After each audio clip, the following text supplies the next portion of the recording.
Every single spring, you walk into the garden center and do the exact same thing.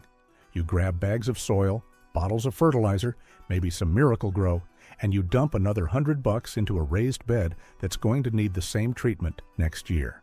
And the year after that. And the year after that. It's basically a subscription service for dirt, and nobody ever told you that's what you were signing up for. But here's the thing that's going to make you a little bit angry. Across drought-stricken Africa, there's a forgotten garden design that's been quietly thriving for decades, a raised bed with a compost core at its heart that transforms your kitchen scraps into constant nutrition while using 66% less water and absolutely zero synthetic inputs. And the question you should be asking yourself right now is, why didn't anyone tell you about this? Why did we abandon a method that could break the endless cycle of modern gardening? The answer reveals exactly who benefits from your ignorance, and more importantly, it shows you how to take back control of your own harvest. If that sounds like something worth knowing, hit that like button and subscribe, because we're about to dig into something the garden industry really doesn't want you to understand. Let's set the stage here, because this isn't some trendy permaculture concept that emerged from a hipster farm in Vermont. This design was born out of absolute necessity in one of the harshest environments on Earth. In the mid-1990s, Southern Africa was facing a crisis that went way beyond drought. Zimbabwe and Lesotho had endured years of failed rains that stripped the soil of any life it once held. Families already weakened by the HIV epidemic watched their gardens wither into dust, completely unable to coax food from ground that had nothing left to give. The usual methods that people tried, digging deeper, hauling more water, scraping together money for fertilizer, those options were either impossible or completely out of reach for most households. The cost was simply too high, and the energy wasn't there. Now here's where things get interesting. Into this emergency stepped teams from CARE International and the CF Consortium, and these organizations weren't just showing up to hand out bags of rice and leave. They actually listened to local farmers and studied how people survived when every other option had failed them. And the answer they found didn't come from some expensive imported technology or a fancy irrigation system shipped in from overseas. It came from reimagining what a garden could actually be. The concept was beautifully simple. Create a raised bed that could feed itself using whatever scraps and materials could be found nearby. Instead of hauling in bags of soil or paying for fertilizer, the garden would become its own engine of survival. Reports from the field describe how the first beds took shape in these communities. Circles of stone or brick were built waist-high so that even the sick or elderly could tend them without stooping or straining their bodies. And in the center of each bed sat a wire basket that held kitchen scraps, ash, and old cardboard. Every single day, families added whatever little they had: banana peels, vegetable trimmings, torn up paper. When water was poured through that center basket, it carried nutrients outward like a slow-release delivery system, reaching the roots of leafy greens and carrots planted in dense rings around the edge. Within just a few years, over 20,000 of these beds dotted the hills of Lesotho. And here's the part that should make you pay attention.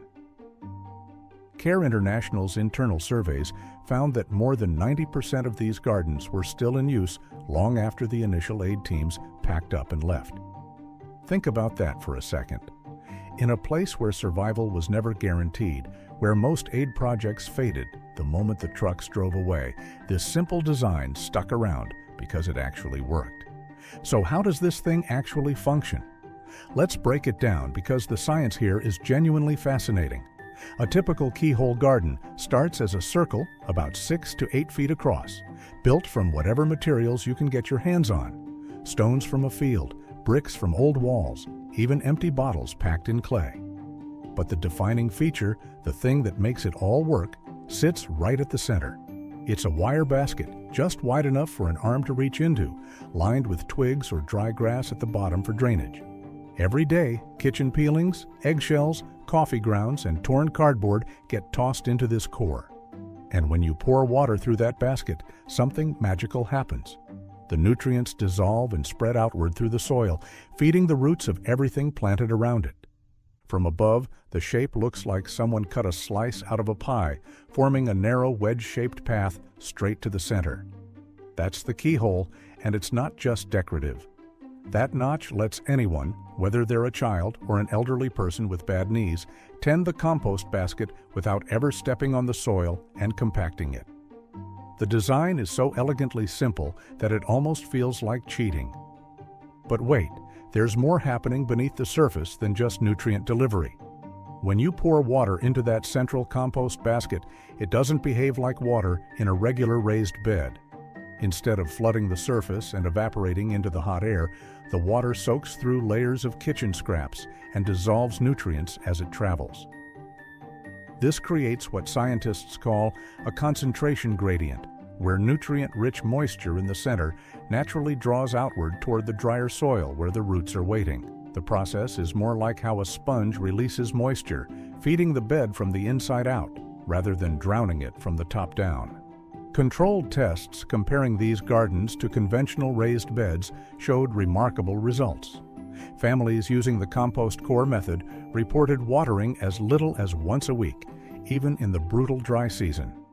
While some claims suggest up to 66% less water is needed, the most reliable evidence comes from household diaries and NGO monitoring that documented crops staying green with far fewer buckets hauled from distant wells. And here's the soil science that explains why. Compost in the core dramatically increases the soil's ability to hold moisture. Just a 5% boost in organic content can quadruple moisture retention, especially in sandy or depleted soils that would normally let water drain straight through. Now let's talk about the living engine underneath all of this, because this is where the keyhole garden separates itself from anything you can buy at a store. The compost core isn't just a bin for scraps, it's a thriving ecosystem. When kitchen peelings and cardboard land in that wire basket, they don't simply rot away. They attract a workforce. Earthworms drawn by the scent of food tunnel in and out of the core like tiny miners. Each worm acts as a microscopic plow, breaking down organic matter and mixing it with the surrounding soil. As they move, they leave behind castings that are incredibly rich in nutrients, creating a slow-release fertilizer that spreads further with every journey they make. This constant movement, called bioturbation, is what keeps the soil loose, aerated, and absolutely teeming with life. And here's something that will blow your mind. That compost core is also a heat source. As microbes break down the scraps, they generate warmth, sometimes raising the temperature of the surrounding soil by several degrees. Farmers in Lesotho noticed that their beds stayed frost-free longer into the cold months than the ground around them. Even a few degrees of extra warmth can extend your growing season, pushing harvests of greens and carrots beyond the reach of early winter frosts. So if this design is so effective, so cheap, so perfectly suited to producing food with minimal inputs, why have most of us never heard of it? Well, walk into any big box garden center next spring and the answer becomes pretty obvious. You'll see rows of raised bed kits, mountains of bagged soil, and entire walls of fertilizers promising miracle harvests. The message is unmistakable. If you want a productive garden, you have to buy the right inputs every single year. And this isn't an accident. Retailers depend on gardeners coming back season after season, topping off their beds with fresh soil and adding more fertilizer as last year's nutrients wash away. The raised bed, as it's sold in the Western world, is designed to be hungry. It's a subscription model disguised as gardening. Think about the math here. Every 4 by 8 foot raised bed can swallow over $100 in soil and amendments before you've planted a single seed. And when that soil compacts or your crops start struggling, what's the solution? Another bag, another bottle, another trip to the checkout line. The industry's profits depend on gardens that cannot feed themselves, and the more dependent your bed becomes, the more predictable their revenue stream gets. It's a quiet conflict of interest that nobody talks about. What's good for your wallet and your soil isn't what's good for their bottom line. But there's another barrier beyond corporate interests, and this one might hit closer to home. In many neighborhoods, the keyhole garden runs up against an obstacle that has nothing to do with science. It's the rules of appearance. For decades, the standard of a good garden in the West has been defined by straight lines, tidy surfaces, and hidden processes. Homeowners associations and city ordinances reinforce this obsession with order, encouraging beds that look like furniture rather than living systems. Anything that hints at decay or visible composting gets quietly discouraged or outright banned. A wire basket filled with kitchen scraps sitting in the middle of your bed can trigger complaints or warnings, even if that basket is the engine making the whole garden thrive. Here's the good news, though. Building your own self-feeding bed is absurdly simple and ridiculously cheap. The core of the system is just a tube of wire mesh. Chicken wire works perfectly, shaped into a cylinder about 12 inches across and 2 to 3 feet tall. Hardware stores sell a roll for $5, and that's enough to make several baskets. To install it, find the center of your raised bed and dig a hole about a foot deep and a foot wide. Line the bottom with sticks, twigs, or broken branches for drainage. Set your wire tube upright in that hole, pressing it down so the base sits on the sticks, and make sure the top stands a few inches above the soil line so you can easily add scraps without bending over. Start filling the tube with kitchen waste, banana peels, coffee grounds, eggshells, torn cardboard, all of it goes in. Just avoid meat, dairy, or anything cooked because those attract pests. Top each layer of wet scraps with a handful of dry leaves or shredded paper to keep everything breaking down properly without getting slimy. If you have composting worms or starter, toss them in. Otherwise, local earthworms will find their way to the buffet on their own. Once the basket is half full, backfill the soil around the outside, and your bed is ready for planting. The daily routine couldn't be easier. Kitchen scraps go into the center basket each morning, followed by a handful of dry material to balance things out. This simple habit turns waste into fuel, one small act at a time. Over the season, that compost core will shrink as it digests what you feed it, causing the soil in the bed to settle slightly. That's not a failure, it's proof the system is working. Once or twice a year, add a fresh layer of compost to restore the bed level, and you're good for another season of harvests. Today, millions of people still pour money into soil and fertilizer every spring, while a $5 wire core could turn their kitchen scraps into steady nutrition for years. As food costs climb and water shortages become more common, our dependence on disposable solutions grows riskier by the day. The self-feeding raised bed isn't just old wisdom rediscovered.